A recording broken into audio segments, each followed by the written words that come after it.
Oi, gente, tudo bem com vocês? Meu nome é Larissa e esse é o podcast Filme da Semana. Essa semana eu vim falar de livros novamente. Eu peço perdão para quem vem para um podcast chamado Filme da Semana e recebe recomendação de livros. Eu espero que não seja tão frustrante. Mas enfim, eu tenho algumas atualizações de leituras e vim aqui falar com vocês sobre elas.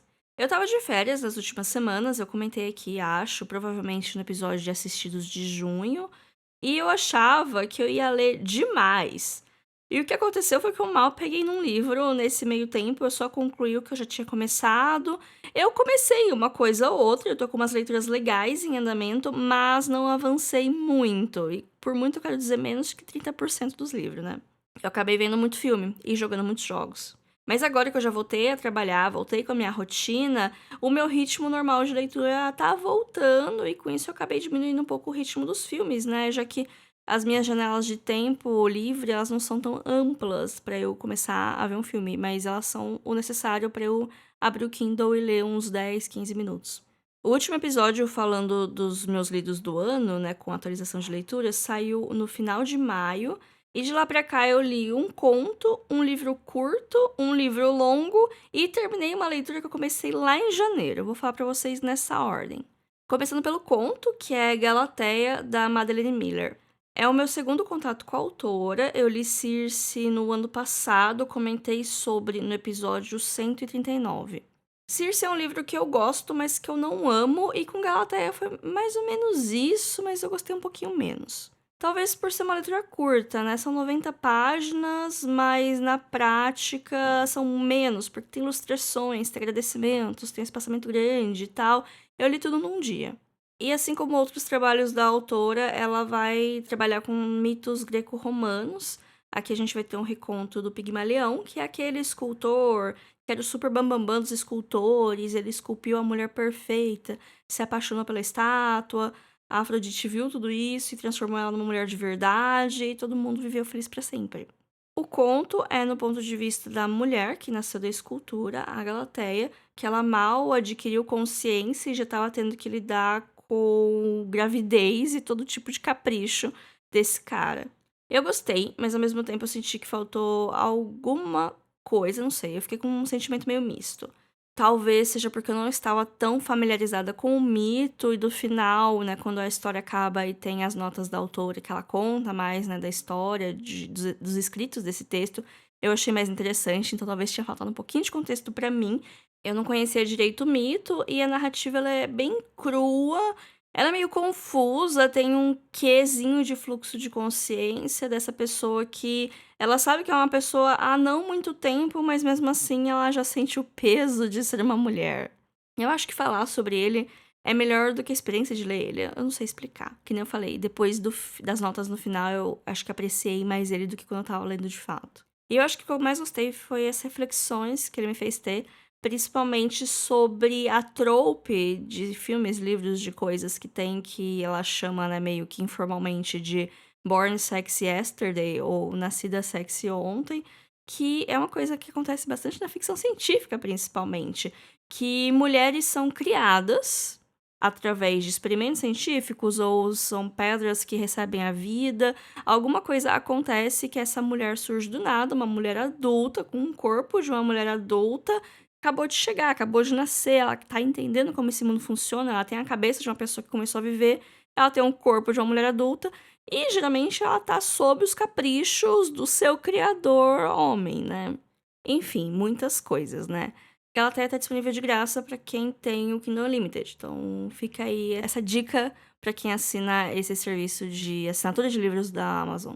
O próximo livro é uma história bem curtinha de um autor que eu não conhecia. É O Cachorro Amarelo, do escritor belga Georges Simenon. Eu li esse livro numa leitura conjunta, daí eu tive um pouco mais do contexto do autor e olha, gente, eu não sei como eu nunca tinha ouvido falar desse homem, porque ele trabalhou e ele, tipo, é muito famoso, ele é o quarto autor de língua francesa mais traduzido no mundo.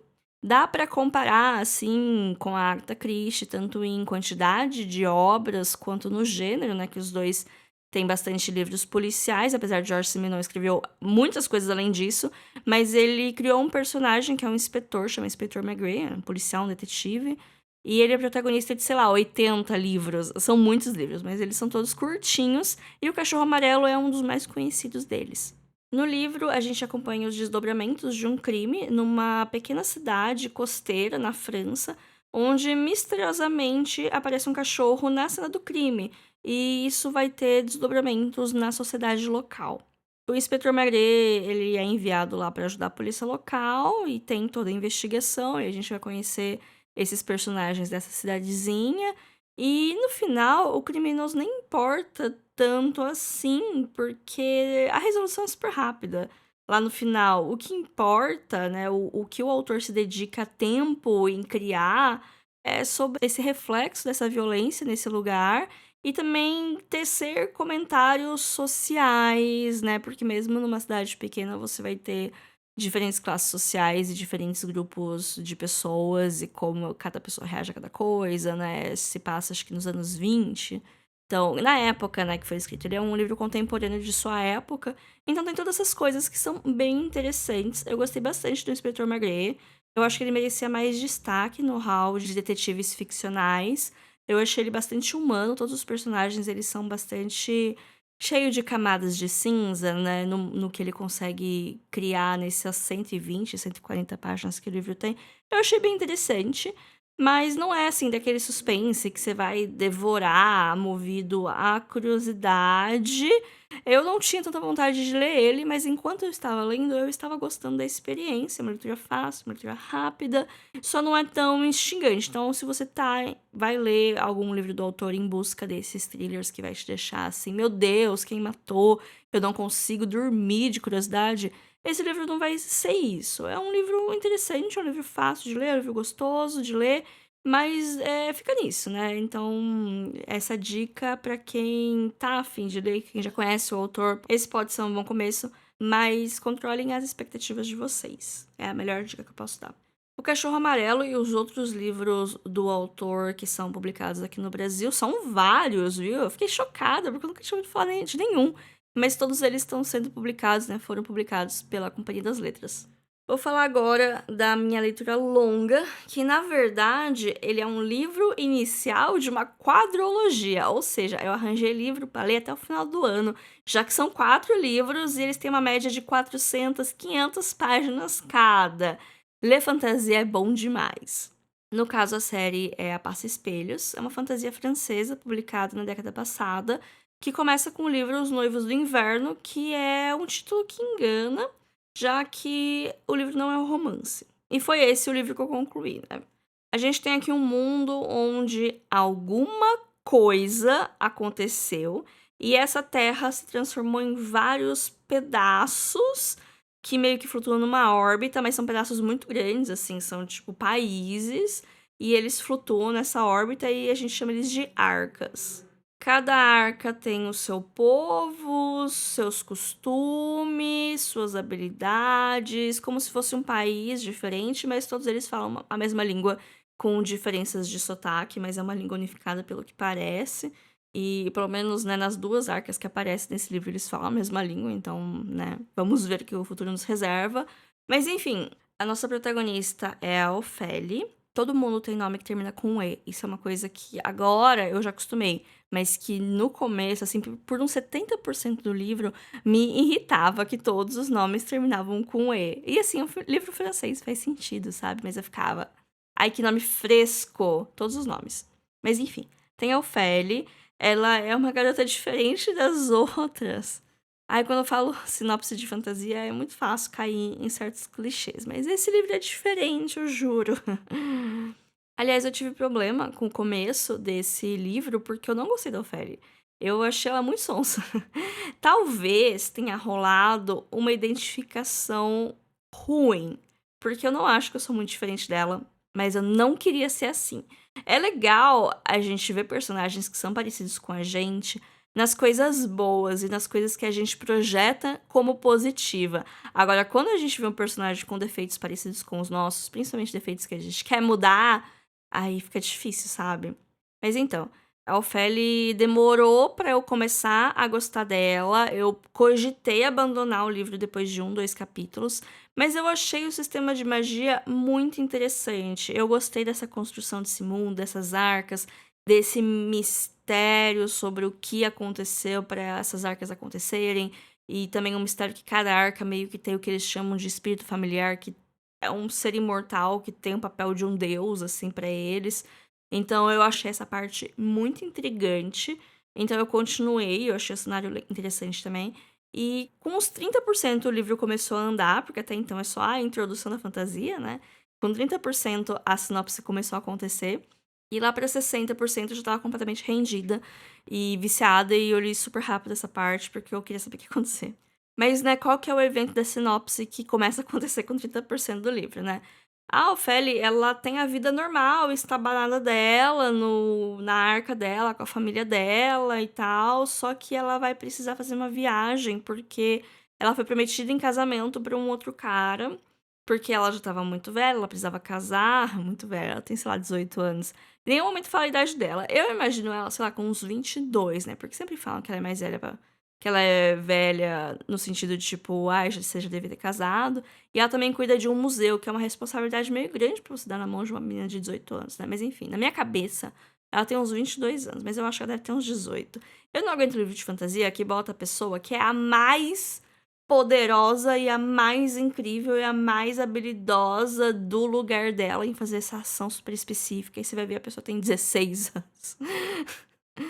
Enfim, a Ofélia tá lá no lugar dela, de boa, ela não quer casar com ninguém, ela quer só cuidar do museu.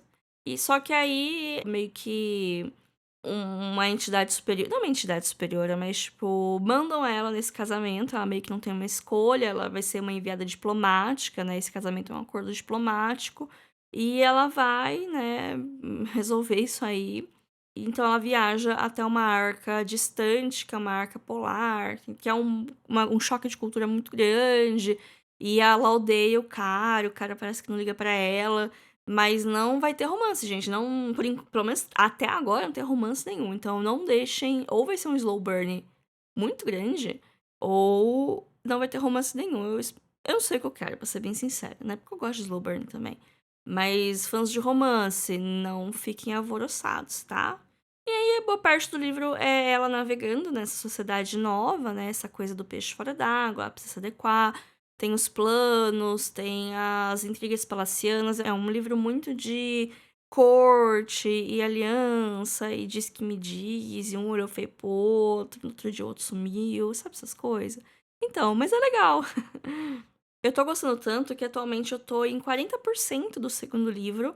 E eu acho que até o final do ano eu termino essa série. E eu estou bastante animada. Gostando bastante, assim, dos desdobramentos. Então vamos ver. Talvez na próxima atualização de leituras eu traga a série inteira pra vocês. Porque eu acho que eu vou demorar uns 2 a 3 meses pra trazer outro episódio desses. A série da Passa Espelhos está completa aqui no Brasil. E todos os 4 livros são publicados pela Morro Branco. O último livro de hoje é um que eu tenho uma história pessoal com ele. Eu assisti ao filme Memórias de uma Geisha uns 12 anos atrás, eu acho que foi em 2010. Antes de eu ficar ligada nas polêmicas que ele tem e tal, né? E eu amei o filme. E aí eu comprei o livro. E eu nunca li esse livro. Ele tá desde então, desde 2011, tá marcado no meu livro. Eu comprei ele em 2011 e desde então ele tá comigo. Eu já levei ele numas 2 viagens que eu fiz. Ele já me acompanhou em diversas mudanças. Tem um monte de livro meu que ainda tá na casa dos meus pais, mas esse livro foi o primeiro que eu peguei na mudança, porque eu falei, eu vou ler esse livro. E eu nunca li. Gente, passou-se muitos anos, eu não consigo fazer conta. Mas passaram-se mais de 10 anos com esse livro. Aí uma das minhas resoluções pra 2023 era ler ele. E eu terminei, finalmente. Eu comecei a ler, assim, na primeira semana do ano. E eu só terminei agora, no final de junho. Mas, assim, não demorei porque é chato. Eu demorei porque eu tenho ele físico. E é uma edição antiga, páginas brancas, letras pequenas. São 460 páginas, é difícil de carregar pra cima e pra baixo porque ele é grande. Ele não parece ser tão grosso, mas ele tem as páginas altas, sabe? Ele tem a página grande. Então eu só lia em casa, só lia na cama antes de dormir, ou às vezes de dia, quando eu tava em casa durante o dia. E eu não lia muito porque eu cansava, porque página branca, letra pequena, eu li umas 5 páginas e eu me sentia cansada, eu parava. Então por isso que eu demorei tanto tempo. Por isso que eu gosto muito do Kindle, por isso que eu sinto que meu ritmo flui um pouco melhor com o Kindle, porque eu consigo controlar o tamanho da letra, o brilho da tela, então eu não fico tão cansada. Eu consigo ler muito tempo sem ficar cansada, enquanto no papel, dependendo do tamanho da letra e da iluminação do lugar, eu já canso mais rápido. Assim como o filme tem os seus problemas, que eu quero fazer um episódio, eu quero rever o filme, que ele tá disponível na Netflix, eu ainda não tive acesso a ele. Mas eu quero rever o filme e eu quero trazer um episódio aqui só sobre essa obra e detalhar um pouco mais as polêmicas, mas falando rapidamente, o problema do filme é que ele é uma narrativa sobre o Japão, mas as atrizes são chinesas. E assim, é como se os americanos fossem fazer um filme brasileiro sobre algo da cultura, algo intrínseco da cultura brasileira, sei lá, um filme sobre cantores de samba e pegassem atores da Argentina, sabe? Um público externo, um europeu talvez não sinta a diferença, mas a gente vai ficar muito bravo. Então, né, aconteceu isso, eram outros tempos, né, que as coisas não eram tão canceladas, né, isso hoje em dia talvez pegasse muito mal. Não que pegou super bem, né, existe toda essa crítica ao filme e foi criticado na época. Não me recordo como que os criadores, né, como que o diretor, que é do Rob Marshall, se não me engano, como que foi a resposta dele. Mas eu vou procurar quando eu for fazer esse episódio, né? Como eu falei, spoilers de episódios futuros. Mas o problema do livro, né? Que o problema já começa no livro, é que é um livro americano. É um autor, um homem branco, norte-americano, escrevendo sobre uma mulher japonesa. Então, por mais que ele fale que ele fez pesquisas, ele tem uma geisha lá que ele consultou, ainda é a consultoria de uma pessoa e passa pelo filtro de um homem, sabe? Eu acho que uma mulher escrevendo a gente talvez visse mais vislumbres da mente da protagonista e tal, porque. Bom, o livro, né? Eu não falei sobre o que ele é. É sobre as memórias de uma geisha. É sobre uma menina que ela. Uma menina muito pobre, de origem muito, muito pobre, que quando ela tem uns 6, 7 anos, ela é vendida pra se tornar uma geisha. E aí ela vai, ela muda de cidade, ela fica numa casa lá que tem várias gueixas e ela vai explicando pra você como funciona essa sociedade. Ela vai entendendo e depois ela vai explicando. Na verdade, é como se ela tivesse ela mais velha escrevendo sobre a infância dela. Então você tem o conhecimento dela mais velha e contando a história dela quando ela era mais nova, porque ela não entendia direito como as coisas funcionavam. Então, assim, é um retrato bem interessante. Eu achei ele bastante instrutivo sobre como funcionava o esquema das gueixas, né? Que muita gente usa gueixa como sinônimo para prostituta e não é bem assim. Às vezes é assim, mas existem nuances, existem camadas, né? Não são coisas, não são sinônimos. Então o livro explica bem como que funcionava toda essa cultura, né? Como que era o treinamento. Então ela vai passar por vários bocados, muito sofrimento, uma vida muito sofrida, por mais que tenha esse glamour, é uma vida bastante sofrida. Então, o livro vai focar nisso, né? Desde quando ela era criança até ela ficar mais de idade. Mas o foco maior da história acaba sendo a adolescência dela, né? Quando ela já tá em uma visão um pouco melhor de mundo. E quando ela efetivamente começa o treinamento pra ser geisha, né? Porque ela fica um tempo como criada. E aí depois ela vai começar a estudar pra ser geisha. E depois ela vai começar a desbravar, né? As hierarquias de geisha. Isso não é spoiler, gente. É uma memória de uma geisha. Eventualmente ela vai estudar pra ser isso. E aí, com o tempo, passa pra ela ser uma geisha estabelecida. Isso também não é spoiler, eu acho que fala bem no começo, assim, que ela fala, eu vou contar minha história, eu sou fulano e tal, não sei o que tem, isso que lá. Então, tem o foco maior, é, sei lá, dela dos 12 até os 20 anos, mais ou menos. E eu lembro que no filme não tem guerra. Pelo menos passa muito rápido pela Segunda Guerra, sendo que no livro é uma parte muito importante, porque é meio que um ponto de virada pra muitas coisas.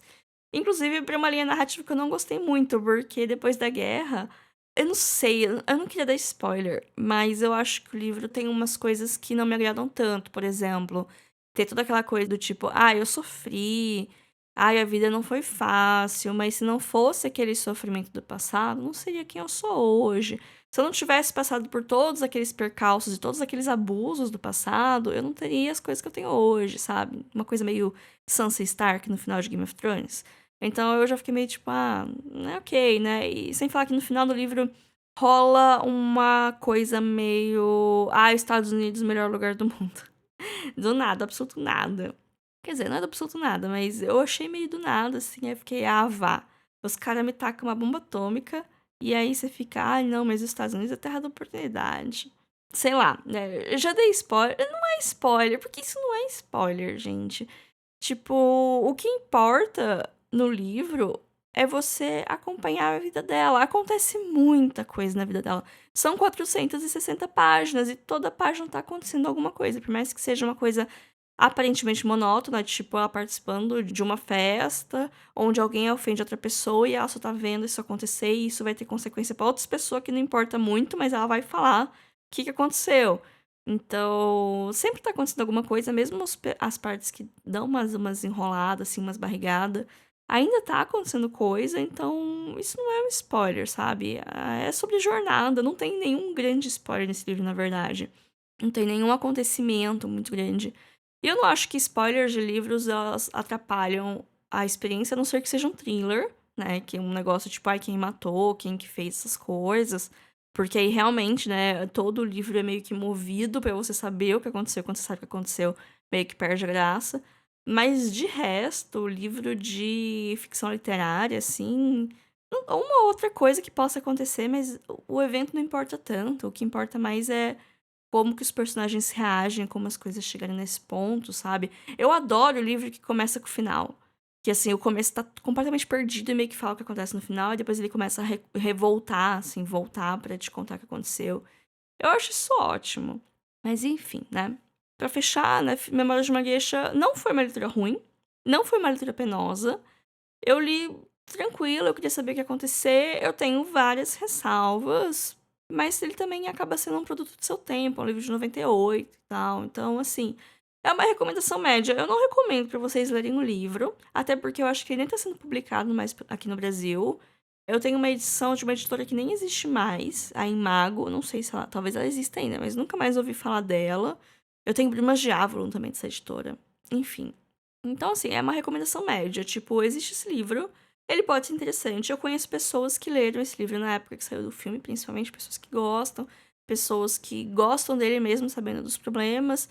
E é meio que isso que é ter senso crítico, não é porque você gosta de uma coisa que você vai defender com unhas e dentes e falar que aquilo não tem defeito nenhum, porque não é assim, sabe? É muito difícil uma coisa que é completamente perfeita e que não tem defeitos, né?